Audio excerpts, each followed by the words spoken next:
Praise Lord. ഇത് കണ്ടോ, ഇതൊരു മുന്തിരിയാണ്. മുന്തിരി എന്ന് കേൾക്കുമ്പോൾ ആർക്കാണ് ഇഷ്ടമില്ലാത്തതല്ലേ? ഇപ്പോൾ നാം നമ്മുടെ കടകളിലൊക്കെ നോക്കുമ്പോൾ സുലഭമായി പല നിറത്തിലുള്ള മുന്തിരികൾ നമുക്ക് കാണാനായിട്ട് ഇടയായിത്തീരും. പച്ചമുന്തിരി, ചുവപ്പ് മുന്തിരി, ഇങ്ങനെ വിവിധ നിറത്തിലുള്ള മുന്തിരികൾ നമ്മൾ കാണുന്നുണ്ടല്ലേ? ഇന്ന് ഒത്തിരി പേർക്ക് വളരെ ഇഷ്ടമാണ് വീടിൻ്റെ മുന്നിൽ മുന്തിരി നട്ട് വളർത്തുന്നത്. അതിങ്ങനെ ഫലം കായ്ച്ചു നിൽക്കുന്നത് കാണാൻ വളരെ മനോഹരമാണ്, വളരെ ഭംഗിയുമാണ്. വീടിന് ഐശ്വര്യം വരുത്തുവാൻ ഒത്തിരി പേര് ഇപ്പോൾ മുന്തിരി തൈകൾ നട്ടുപിടിപ്പിക്കാറുണ്ട്. നാം കാണാറില്ലേ? മുന്തിരിയുടെ അനുഭവം എന്ന് പറഞ്ഞാൽ വളരെ മാധുര്യമുള്ളതാണ്. തണുപ്പ് നൽകുന്നതും ഉന്മേഷം നൽകുന്നതും മധുരം നൽകുന്നതുമാണ്.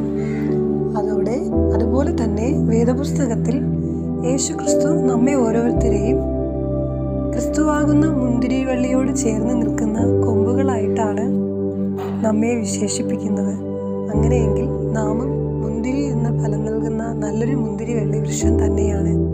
യേശുക്രിസ്തുവിനോട് ചേർന്ന് അത് ഫലം കായ്ക്കുവാൻ എത്രത്തോളം ചേർന്ന് നിൽക്കുന്നുവോ അത്രത്തോളം ക്രിസ്തുവിനോട് ചേർന്ന് നിന്നാൽ നാമും മാധുര്യമേറിയ മുന്തിരിയുടെ അനുഭവം നൽകുന്ന ഫലങ്ങളായി നിൽക്കുവാൻ ദൈവം നമ്മെ സഹായിക്കും.